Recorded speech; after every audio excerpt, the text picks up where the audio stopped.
தங்கரதான் இன்பமே கொட்டுதே கண்ணையே கட்டுதே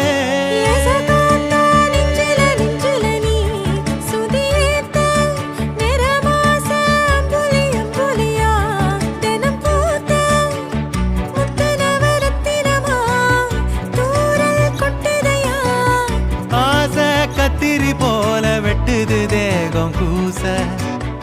ஆத்தி வெக்கப்படாம எப்படி நானும் பேச